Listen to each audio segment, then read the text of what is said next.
Chapter number 3 में periodic table and periodicity of properties में हमारा लास्ट जो टॉपिक है इलेक्ट्रोनेगेटिविटी। इलेक्ट्रोनेगेटिविटी क्या चीज़ है, इस चीज़ को हम डिस्कस करने से पहले थोड़ी सी बात कर लेते हैं आयोनिक बॉन्ड की एंड कोवेलेंट बॉन्ड की। हम देखते हैं कि हमारे पास एक एग्जांपल से हम बात करते हैं, सोडियम क्लोराइड है, बहुत कॉमन एग्जांपल है आयोनिक बॉन्ड की। हमारे पास आयोनिक बॉन्ड कैसे बन रहा है, सोडियम अपने आउटर मोस्ट शेल का एक इलेक्ट्रॉन डोनेट कर रहा है किसको, क्लोरीन को। रिजल्ट में हमारे पास सोडियम पॉजिटिव बन रहा है, क्लोरीन मेरे पास नेगेटिव बन रहा है। पॉजिटिव नेगेटिव क्यों बनता है, इलेक्ट्रॉन डोनेशन के रिजल्ट में पॉजिटिव चार्ज आता है, इलेक्ट्रॉन क्लोरीन ने गेन कर दिया, इलेक्ट्रॉन गेनिंग के रिजल्ट में नेगेटिव चार्ज आ जाता है। दोनों के बीच में electrostatic force of attraction develop हो जाती है और रिजल्ट में हमारे पास आयोनिक बॉन्ड बन जाता है। ये हमारे पास सिंपल एक आयोनिक बॉन्ड है जो कि complete transfer of electron from one atom to another atom की वजह से बनता है। नेक्स्ट हमारे पास जो कोवेलेंट बॉन्ड है उसमें ये काम नहीं होता। हमारे पास कोवेलेंट बॉन्ड में हमेशा म्यूचुअल शेयरिंग ऑफ इलेक्ट्रॉन होती है। वहाँ पे कोई भी एटम ना तो इलेक्ट्रॉन डोनेट करता है, कोई भी एटम इलेक्ट्रॉन एक्सेप्ट भी नहीं करता। सिंपल हमारे पास इलेक्ट्रॉन शेयर करेंगे, एक दूसरे के साथ स्टेबल रहेंगे। अगर हम बात करते हैं H2O की, तो H2O में मेरे पास जो ऑक्सीजन है, ऑक्सीजन के आउटर मोस्ट शेल में 6 इलेक्ट्रॉन्स हैं, 2 लोन पेयर हैं, 2 इलेक्ट्रॉन्स हमारे पास है वो अनपेयर है। अब ऑक्सीजन के 6 हैं, ऑक्टेट कंप्लीट करने के लिए इसकी मज़ीद 2 इलेक्ट्रॉन की रिक्वायरमेंट्स हैं। सो 2 हाइड्रोजन मेरे पास अटैच हो जाते हैं। हाइड्रोजन के वैलेंस शेल में 1 इलेक्ट्रॉन है, सो अपना 1 इलेक्ट्रॉन ऑक्सीजन के साथ शेयर कर लेता है। सेकंड भी हमारे पास हाइड्रोजन अटैच हो जाता है, 2 हाइड्रोजन अटैच हो जाते हैं, दोनों हाइड्रोजन अपने वैलेंस शेल का 1 इलेक्ट्रॉन शेयर कर लेते हैं। सो आप देख सकते हैं कि मेरे पास ऑक्सीजन का जो ऑक्टेट है वो कंप्लीट हो गया, हाइड्रोजन का डुप्लेट भी कंप्लीट हो गया, इस हाइड्रोजन का डुप्लेट भी कंप्लीट हो गया। ये बात क्लियर हो गई, हमारे पास कोवेलेंट बॉन्ड बन गए म्यूचुअल शेयरिंग ऑफ इलेक्ट्रॉन की वजह से। सो इलेक्ट्रोनेगेटिविटी की तरफ हम वापस आते हैं। कोवेलेंट बॉन्ड की एक एग्जाम्पल हम और देख लेते हैं। मेरे पास जो HCl है, HCl कैसे बना हुआ है, क्लोरीन के वैलेंस शेल में 7 इलेक्ट्रॉन्स हैं, 7 इलेक्ट्रॉन्स हैं। हमारे पास 1 इलेक्ट्रॉन इसका इधर आ गया। हाइड्रोजन के वैलेंस शेल में 1 इलेक्ट्रॉन है, हाइड्रोजन ने डुप्लेट कंप्लीट करना है, मीन्स के इसको मजीद 1 इलेक्ट्रॉन की रिक्वायरमेंट है। क्लोरीन ने ऑक्टेट कंप्लीट करना है, मीन्स के इसको भी 1 इलेक्ट्रॉन की रिक्वायरमेंट है। सो ये क्या कर लेते हैं, आपस में इलेक्ट्रॉन को शेयर कर लेते हैं, रिजल्ट में कोवेलेंट बॉन्ड बना लेते हैं और एक स्टेबल HCl मॉलिक्यूल बन जाता है। अब यहाँ पे हम देख रहे हैं कि हमारे पास ये जो इलेक्ट्रॉन है, 1 इलेक्ट्रॉन हाइड्रोजन का, 1 इलेक्ट्रॉन क्लोरीन का, ये तो इलेक्ट्रॉन पेयर है, 2 इलेक्ट्रॉन्स है। सो दैट्स वाई हम इसको क्या कहते हैं, इलेक्ट्रॉन पेयर कहते हैं। और ये इलेक्ट्रॉन पेयर दोनों के बीच में शेयर हो गया, सो इसको हम क्या कहते हैं, share pair of electron.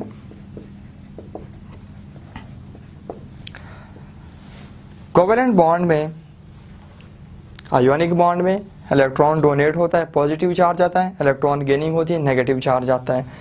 Covalent bond में ऐसा कोई सीन नहीं होता, लेकिन स्टिल हमारे पास पोलर कोवेलेंट बॉन्ड होते हैं। पोलर कोवेलेंट बॉन्ड में क्या होता है कि ये जो हमारे पास शेयर पेयर ऑफ इलेक्ट्रॉन है ना, जो नज़र आ रहा है, ये एक एटम हमारे पास अपनी तरफ ज़्यादा अट्रैक्ट कर रहा है। जैसे HCl के मॉलिक्यूल में ये जो शेयर पेयर ऑफ इलेक्ट्रॉन है, ये क्लोरीन अपनी तरफ ज़्यादा अट्रैक्ट कर रहा है।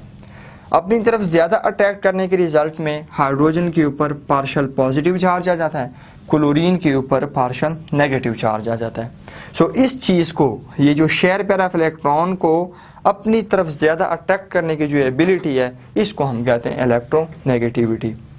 किसी भी एटम की वो एबिलिटी जिसकी वजह से वो शेयर पेयर ऑफ इलेक्ट्रॉन को अपनी तरफ ज़्यादा अट्रैक्ट करता है, इसको हम क्या कहते हैं, इलेक्ट्रोनेगेटिविटी कहते हैं। और इलेक्ट्रोनेगेटिविटी हमेशा पोलर कोवेलेंट बॉन्ड में आपको मिलेगी। आयोनिक बॉन्ड में इलेक्ट्रोनेगेटिविटी का कॉन्सेप्ट कोई नहीं होता, पोलर कोवेलेंट बॉन्ड में हमेशा ये होता है।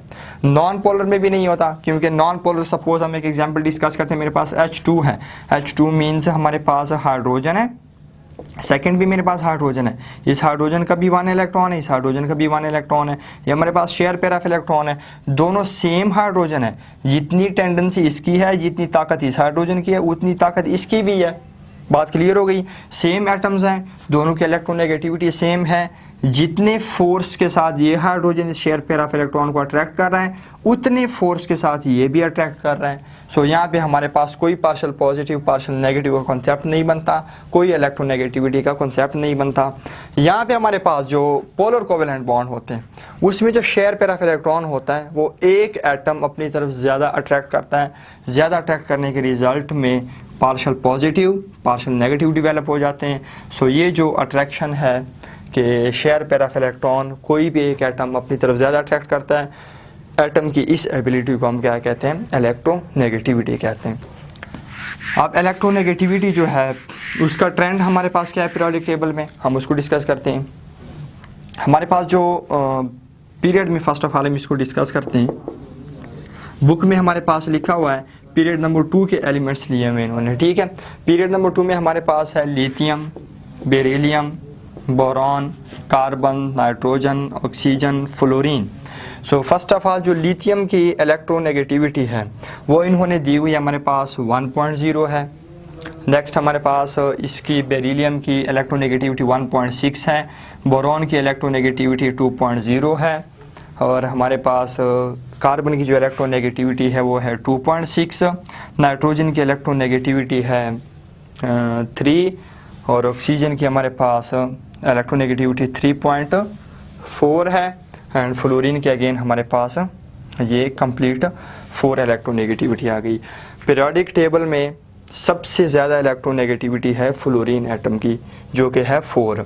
सो पीरियड में लेफ़्ट टू द राइट जाते हुए इलेक्ट्रोनेगेटिविटी इंक्रीज़ होती है। हम रीज़न क्या देंगे, चूँकि पीरियड में लेफ़्ट टू द राइट जाते हुए हमारे पास एटॉमिक रेडियस इंक्रीज़ होता है, एटॉमिक रेडियस डिक्रीज़ होता है। जब एटॉमिक रेडियस डिक्रीज़ होगा तो हमारे पास एटम का साइज़ कोलैप्स होता जाएगा। एटम का साइज़ कोलैप्स होगा तो एटम का जो न्यूक्लियस है वो शेयर पेयर ऑफ इलेक्ट्रॉन पे फोर्स ऑफ अट्रैक्शन बहुत ज़्यादा लगाएगा। सो हमारे पास अगर हम HF के मॉलिक्यूल में देखते हैं, हमारे पास देखें HF हमारे पास है हाइड्रोजन फ्लोराइड है। यहाँ पे हम देखते हैं इलेक्ट्रोनेगेटिविटी फ्लोरीन की बहुत ज़्यादा है। अगर हम यहाँ से लिथियम ले लेते हैं, यहाँ से हम फ्लोरीन को ले लेते हैं। सो फ्लोरीन हमारे पास इसका एटॉमिक नंबर हमारे पास 9 है और लिथियम का एटॉमिक नंबर हमारे पास 3 है। सो आप देख सकते हैं कि हमारे पास जो लिथियम है इसके पहले शेल में 2 इलेक्ट्रॉन्स हैं एंड वैलेंस शेल में इसके 1 इलेक्ट्रॉन है। फ्लोरीन मेरे पास एटम है, इसके पहले शेल में 2 इलेक्ट्रॉन्स हैं और वैलेंस शेल में इसके 7 इलेक्ट्रॉन्स हैं। सो एटॉमिक नंबर 3 है, एटॉमिक नंबर 9 है, मीन्स के एटॉमिक नंबर 3 प्रोटॉन्स हैं। प्रोटॉन्स ऑलवेज इक्वल होते हैं इलेक्ट्रॉन्स के। यहाँ पे हमारे पास 9 प्रोटॉन्स हैं, प्रोटॉन्स हमेशा इक्वल होते हैं इलेक्ट्रॉन्स के। सो 9 इलेक्ट्रॉन्स हैं। सो फोर्स ऑफ अट्रैक्शन यहाँ पे ज़्यादा होगी न्यूक्लियस और इलेक्ट्रॉन्स के बीच में या यहाँ पे ज़्यादा होगी? डेफिनेटली यहाँ पे ज़्यादा होगी क्योंकि यहाँ पे नंबर ऑफ़ पॉजिटिव चार्जेस और नंबर ऑफ़ नेगेटिव चार्जेस ज़्यादा है। सो यहाँ पे अगर फोर्स ऑफ अट्रैक्शन ज़्यादा होगी तो इट मीन्स कि हमारे पास एटम का साइज़ कॉन्ट्रैक्ट हो जाएगा, एटम का साइज़ कोलैप्स हो जाएगा, एटम का साइज़ डिक्रीज़ हो जाएगा। जब ये एटम का साइज़ डिक्रीज़ हो गया तो इट मीन्स कि हमारे पास जो HF है, जब ये एटम का साइज़ इसका बहुत डिक्रीज़ है तो इसका मतलब कि हमारे पास यहाँ पे शेयर पेयर ऑफ इलेक्ट्रॉन जो पड़ा हुआ है हाइड्रोजन फ्लोराइड में, तो इसका साइज़ अगर छोटा है तो इसका जो न्यूक्लियस है इस शेयर पेयर ऑफ इलेक्ट्रॉन को अपनी तरफ ज़्यादा अट्रैक्ट करेगा। जब अपनी तरफ ज़्यादा अट्रैक्ट करेगा, अपनी तरफ ज़्यादा अट्रैक्ट करने की जो एबिलिटी है, बेसिकली हम इस एबिलिटी को क्या कहते हैं, इलेक्ट्रोनेगेटिविटी कहते हैं। इसी तरह हमारे पास लिथियम हाइड्राइड में जो है, लिथियम हाइड्राइड में हमारे पास लिथियम का जो साइज़ है वो एज़ कम्पेयर टू फ्लोरीन थोड़ा सा ज़्यादा है। तो हमारे पास ये जो शेयर पेयर ऑफ इलेक्ट्रॉन है ये अपनी तरफ ज़्यादा अट्रैक्ट नहीं कर पाता। दैट्स वाई हमारे पास लिथियम की जो इलेक्ट्रोनेगेटिविटी है वो है कम है। सो हमारे पास ये सिंपल रीज़न है। पीरियड में ग्रुप में हम बात करते हैं।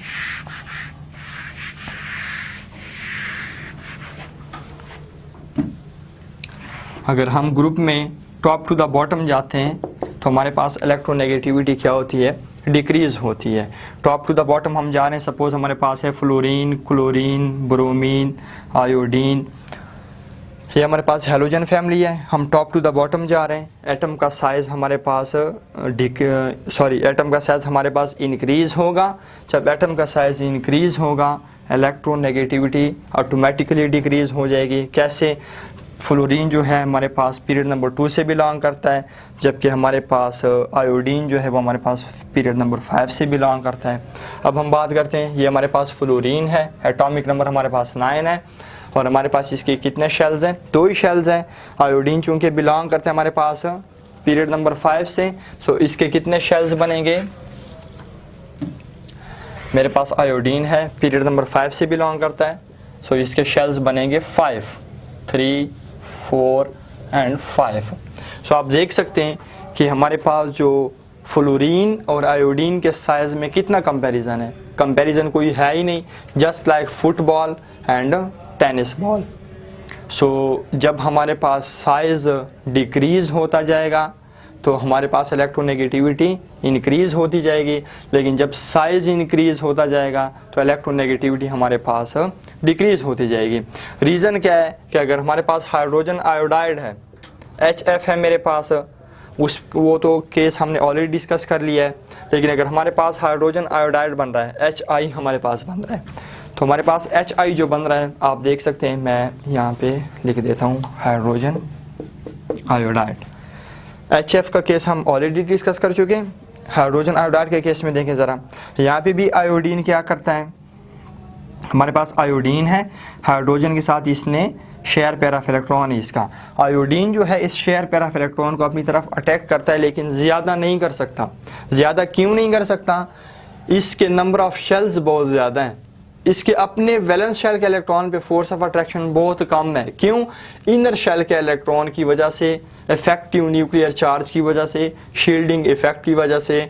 सो ये हमारे पास एक सिंपल रीज़न है कि जब एटम का साइज इंक्रीज़ होता है इलेक्ट्रोनेगेटिविटी डिक्रीज़ होती है, क्योंकि हमारे पास एटम के साइज इंक्रीज़ होने की वजह से जो आयोडीन है वो शेयर पेयर ऑफ इलेक्ट्रॉन को अपनी तरफ ज़्यादा अट्रैक्ट नहीं कर सकता, करता है लेकिन ज़्यादा नहीं कर सकता। सो ये इस हमारे पास ग्रुप में इलेक्ट्रोनेगेटिविटी का ट्रेंड है, टॉप टू द बॉटम जाते हुए इलेक्ट्रोनेगेटिविटी डिक्रीज़ होती है because atomic radius and atomic size increase होता है।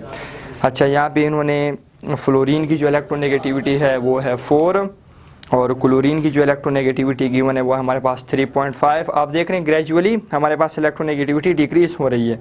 ब्रोमीन की जो इलेक्ट्रोनेगेटिविटी है वो है 3 और आयोडीन की जो इलेक्ट्रोनेगेटिविटी है वो है हमारे पास 2.7। सो आपने देख लिया कि HF में और हाइड्रोजन आयोडाइड में HF और HI हमारे पास यहाँ पे जो शेयर पेयर ऑफ इलेक्ट्रॉन है वो फ्लोरीन अपनी तरफ ज़्यादा अट्रैक्ट कर रहा है, दैट्स वाई इसकी इलेक्ट्रोजोन नेगेटिविटी है वो है 4, जबकि हाइड्रोजन आयोडाइड में जो शेयर पेयर ऑफ इलेक्ट्रॉन है वो आयोडीन अट्रैक्ट कर रहा है लेकिन बहुत कम फोर्स के साथ, दैट्स वाई इसकी इलेक्ट्रोनेगेटिविटी हमारे पास क्या है 2.7। सो स्टूडेंट्स, यहाँ पे हमारा चैप्टर नंबर 3 कंप्लीट हो जाता है और अब हम इसके एक्सरसाइज को सॉल्व करेंगे इंशाल्लाह नेक्स्ट लेक्चर में।